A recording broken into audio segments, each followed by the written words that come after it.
Olá pessoal, vamos então dar continuidade ao estudo dessa doença que se chama doença da descompressão. A doença da descompressão então tem fatores desencadeantes, velocidade de subida, quanto mais rápido você subir, as bolhas vão formar mais rápido e em maior quantidade, altitude alcançada, quanto mais alto pior, e isso que eu falei que é o mais importante, que é a frequência de subidas e descidas, porque a velocidade de formação da bolha é maior do que a velocidade do seu desaparecimento na descida, tá? Então, existe um fator acumulativo de bolha. Então, quais são exemplos de atividades aéreas com muitas subidas e descidas? Helicóptero em geral. Helicópteros são voos rápidos, então você sobe e desce várias vezes. Imagina que você tem que trocar a tripulação de uma plataforma de petróleo. Subir, deixa um pessoal, sobe de novo, deixa no outro canto. Sobe de novo, busca outro pessoal, sobe de novo, deixa no outro canto. Então, é perigoso isso daí, né? Outra atividade perigosa, voo panorâmico. Você pega um turista, sobe, dá uma volta no Cristo Redentor, desce. Pega outro turista, sobe. Então, esse sobe e desce é que faz mal. Aqui a aviação agrícola também, toda hora tem que descer para recarregar, né, o produto agrícola aí, depois subir de novo. E aqui, muito comum do dia a dia da gente, é o voo de instrução. O instrutor, ele tem uma vida sofrida, né? Ele pega um aluno, sobe e desce, toca arremetido e tal, depois o aluno vai embora, mas ele pega outro aluno e vai fazer a mesma coisa. Então, de tanto subir e descer, ele vai acumulando bolhas no corpo. No final do dia vai ter os problemas da doença da descompressão, tá certo? Existem fatores predisponentes individuais e do ambiente. Então, os individuais é panícula de pouso desenvolvida. Então, o cara é gordo. Por quê? Porque o nitrogênio tem afinidade por dissolver na gordura. Idade acima dos 30 anos, eu particularmente acredito que isso aqui não tem a ver com a idade, mas é porque quando a gente vai ficando mais velho, a gente tende a fazer menos exercício e tudo e ficando mais gordinho. Então as pessoas mais velhas têm mais gordura e, portanto, vão carregar mais nitrogênio. Condições circulatórias e respiratórias, se a pessoa já tem um problema pulmonar, vamos supor, está ali com Covid, está com uma pneumonia, né? Então, se qualquer problema que vier a aparecer no pulmão, vamos supor que bolhas de ar vão entupir as artérias que nutrem o pulmão, a pessoa tem uma chance maior de ficar mais grave ou até mesmo morrer, porque a situação dela já não era boa antes, né? Então aqui enfermidades, vamos chamar a atenção aqui em enfermidades, por exemplo, do diabetes. O diabetes é uma doença que, se não controlada, daí a importância da gente controlar direitinho, o que é muito difícil, né? Porque a pessoa que tem diabetes não pode comer doce, fala assim, ó, não pode comer brigadeiro. Aí tem uma hora que o diabético fala, quer saber? Vou chutar o balde, vou comer brigadeiro.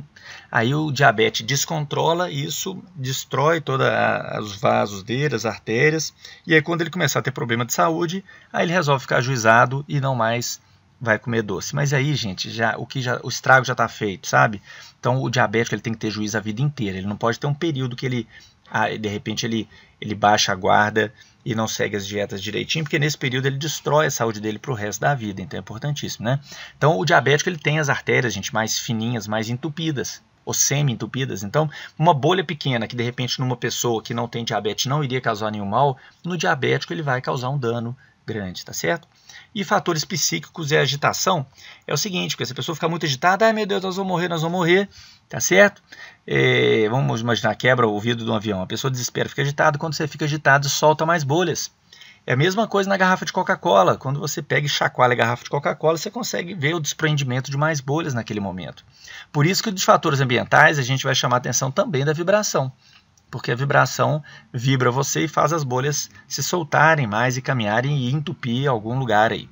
Daí o problema do helicóptero, gente. O helicóptero nós já falamos que tem o problema de subir e descer muito, tá? São voos curtos, o que é ruim, e na vibração acaba soltando mais bolhas, tá?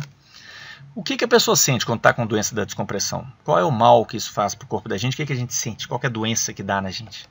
Então eu vou colocar aqui primeiro as formas clínicas mais frequentes. Separei duas. Essa frequência ela varia de autor para autor, porque, claro, dependendo de como o estudo é feito, varia um pouquinho.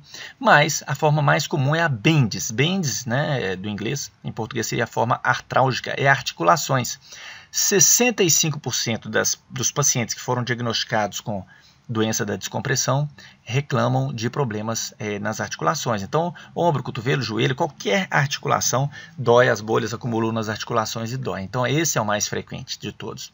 Em segundo lugar, a forma pruriginosa, que em inglês é o itch. Tá? Então, coceira. As bolhas que estavam escondidas lá na carne, na gordura, quando você vai para ambiente de baixa pressão, elas se tornam bolhas verdadeiras e tentam escapar, a pele não deixa, ela fica guardada embaixo da pele. E aí você tem a coceira. E esse último item aqui, ó, enfisema subcutâneo, isso é quando tem tanta bolha embaixo da pele que se você apertar a pele, é como se estivesse apertando aqueles plástico bolhas, você sente estourando as bolhazinhas na sua pele. Então, coloquei aqui as mais frequentes. Não matam, mas são as mais frequentes. Agora, no próximo slide, eu vou colocar as que matam, tá? Então, as que matam são duas formas, a nervosa e a pulmonar. Frequência menor, ó, 13% das pessoas que foram diagnosticados com doença da descompressão reclamaram alguma coisa dessas formas. Na forma nervosa, pode dar uma dor de cabeça, que é a cefaleia, nevralgia, dor no caminho do nervo, parestesia, que são formigamentos, irritabilidade da pele, você encosta, parece estar queimando, coisa assim, confusão mental, podendo dar até um acidente vascular cerebral, que é o AVC, e até a morte. Então essa forma mata, tá? Do mesmo jeito que a Chokes embaixo também mata. Claudicação é quando o nervo que comanda a perna, ele está sem suprimento sanguíneo, porque a bolha entupiu, e aí você vai começar a mancar. E diplopia é visão dupla, então é quando o nervo que comanda o movimento dos olhos também está sem suprimento sanguíneo, então ele começa a funcionar mal, e você começa a ficar vesgo e ficar com visão dupla. Vamos ver a forma pulmonar, também 13% das pessoas que têm esse diagnóstico de doença da descompressão reclamam de alguma coisa do aparelho respiratório, aí, ou uma pressão torácica, uma dor anginosa, que é tipo um infarto, tosse, que é mais frequente, dispneia, que é falta do ar, ou até mesmo colapso respiratório com morte. Então, tanto a forma nervosa quanto a forma pulmonar, ela pode matar. Graças a Deus, não são as formas mais frequentes. Olha que interessante, a gente viu essas 4 formas aí, se você somar a porcentagem que elas aparecem aí, deu 108. Ah, mas estourou 100%. Como é que você explica isso? A explicação é a seguinte, gente. Não quer dizer que a pessoa vai ter uma coisa só.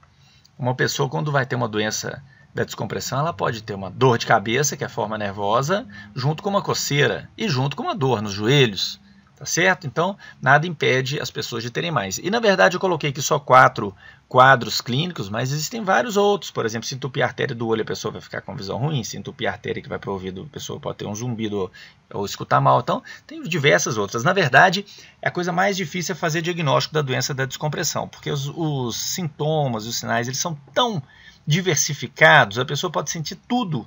Uma dor abdominal, um zumbido no ouvido, qualquer coisa pode ser uma doença da descompressão, um entupimento de uma artéria em algum lugar do corpo. Tá certo? Então isso é muito pouco diagnosticado. A pessoa, essa forma mais frequente, sei lá, que é a artrálgica, a pessoa quando voa o dia inteiro e fica com uma dor nas costas ou no joelho, ele vai botar a culpa no helicóptero, falar que o helicóptero é ruim ou que dormiu mal, né? A pessoa não lembra, nem lembra que existe essa doença chamada doença da descompressão. Claro, os casos graves, né, acaba indo para o hospital e acaba tendo o diagnóstico feito. Uma coisa interessante é isso aqui, ó, posso voar após o mergulho? Então, quando a gente mergulha, até peguei aqui um equipamento para gato e cachorro, olha que coisa engraçada. Ó.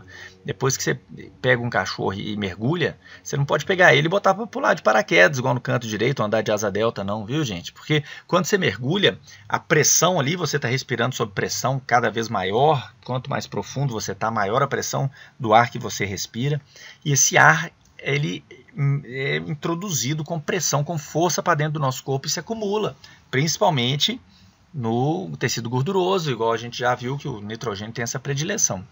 Então o corpo da gente fica absolutamente carregado de gás dissolvido. Então se você pega e vai para a superfície, já corre o risco de soltar bolhas e dar problema.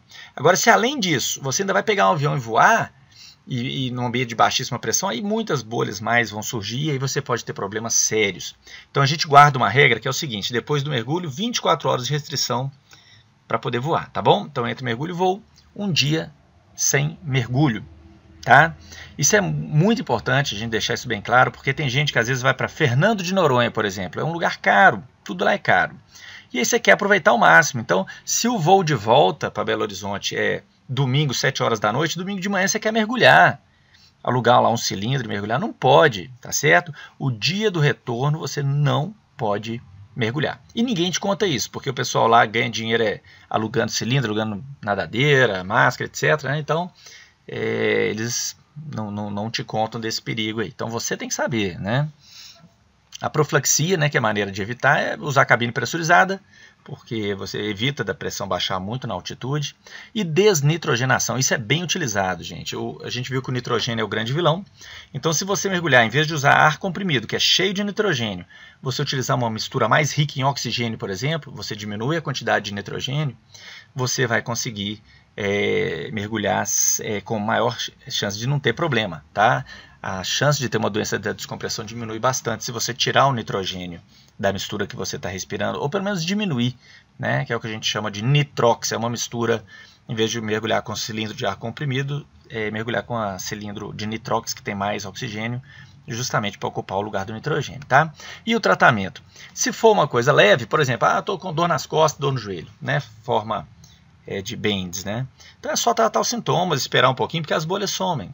O problema são os casos graves. Se, por exemplo, for para alguma região que é vital para o cérebro, para o pulmão, para o coração, pode ser que a doença te mate antes das bolhas serem absorvidas. Então, nesse caso, você tem que ir para uma câmara hiperbárica, aumentar a pressão, porque aumentando a pressão as bolhas voltam a desaparecer, né? Voltam a dissolver no tecido, tá certo? Então é isso daí. Muito obrigado.